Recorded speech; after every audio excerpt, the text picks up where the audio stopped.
not to say about yourself in front of others.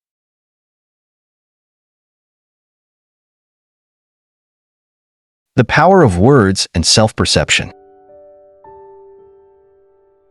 In the vast expanse of human experience, few things hold as much power as the words we speak.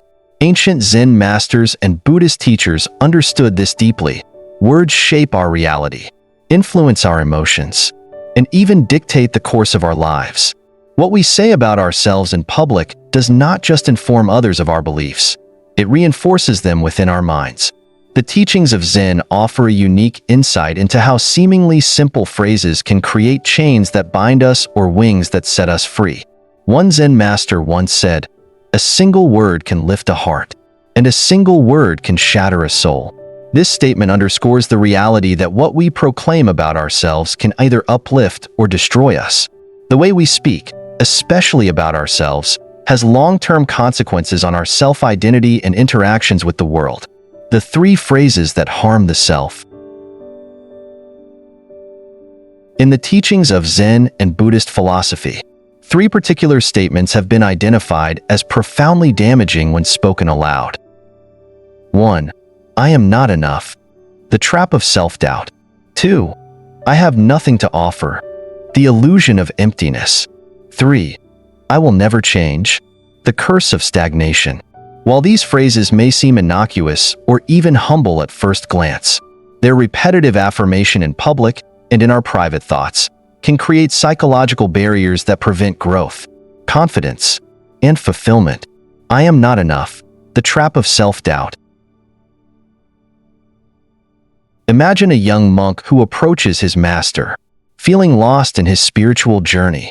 He confesses, "Master, I feel that I am not enough. No matter how much I study, meditate, and practice, I fall short." The master listens patiently, then leads the monk to an ancient tree standing tall in the courtyard. He places a hand on its rough bark and asks, "Do you think this tree wonders if it is worthy of sunlight? Does it hesitate before growing?" The monk shakes his head. "Precisely," the master replies. "The tree does not question its existence, it simply grows. It does not ask for permission to be itself."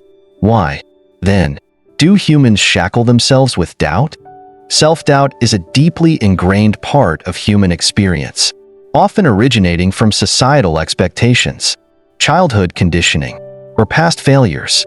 When people declare, "I am not enough," they are planting seeds of uncertainty in their own minds, allowing others' opinions to water and nurture these seeds into a dense forest of limitation. The psychology of self-doubt. Modern psychology echoes this ancient wisdom. Cognitive behavioral therapy, CBT, identifies self-doubt as a key contributor to anxiety, depression, and imposter syndrome. The human brain is wired to seek validation, and when we outwardly declare our insufficiency, we reinforce that belief internally. Words have a powerful impact on neural pathways, and repeatedly verbalizing negativity about oneself strengthens the mental association with that thought, reframing the narrative. Zen teachings encourage a shift in language. Instead of saying, "I am not enough," consider saying, "I am growing. I am on a journey of learning. I am discovering my potential." By changing the words, you shift your mindset, allowing yourself the freedom to evolve without the weight of self-doubt. I have nothing to offer. The illusion of emptiness. A Zen story tells of a young student who sat before his master, lamenting, "I have nothing to offer this world. I am empty." The master handed him a small bowl and instructed him to turn it upside down. "Is it empty now?" he asked. The student nodded. The master then turned the bowl upright and poured tea into it. "Now it is full," he said with a smile. Nothing is truly empty. A bowl may hold tea. A mind may hold wisdom. A heart may hold love. The illusion of emptiness is merely a refusal to see what is already present. Many people believe that unless they have grand achievements or extraordinary talents, they have nothing of value. This is a false perception. Every person, regardless of their status, skills, or experiences, has something unique to offer. Even a simple act of kindness, a listening ear, or a moment of presence carries immense value. How society reinforces this illusion. In a world driven by social comparison, it is easy to feel insignificant. Social media, job titles, and material wealth often become the metrics by which people measure their worth. However, Zen philosophy teaches that worth is not determined by external achievements, but by the simple act of existing and contributing in one's own way, breaking the cycle of self-dismissal. Instead of saying, "I have nothing to offer," try,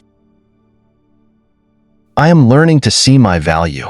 I bring presence and kindness to those around me. I contribute in ways that may not always be seen but are still meaningful. I will never change." The curse of stagnation. A man once sat by a river, grieving over his past mistakes. He whispered, "I can never change." An old fisherman nearby overheard him and beckoned him to step into the river. As the man did, the fisherman asked, "Is this the same river you stepped into a moment ago?" The man hesitated, then shook his head. "No, the water has moved." The fisherman smiled. "Then why do you believe you cannot change?" Zen teachings emphasize that everything in life is in a state of flux. Just as rivers flow, seasons shift, and stars burn and fade, human beings are also constantly evolving. To declare, "I will never change," is to resist the natural course of existence. Why people fear change. The human mind seeks comfort in familiarity, even if that familiarity is painful or limiting. Change requires stepping into the unknown, a space that often triggers fear. Yet, embracing change is the only way to grow, heal, and unlock new possibilities, encouraging a growth mindset.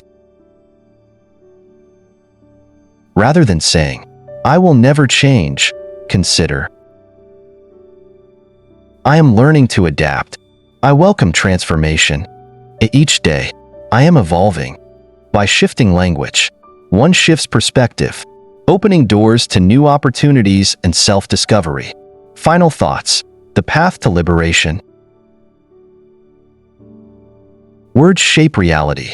When spoken aloud, they reinforce beliefs that manifest in actions and outcomes. By avoiding these three limiting statements, individuals can step into a life of self-acceptance, purpose, and continuous growth. Instead of proclaiming weakness, embrace potential. Instead of denying value, recognize contribution. Instead of resisting change, flow with it. In the end, as the Zen master taught his student, the wisest path is not to declare one's strength, but to embody it.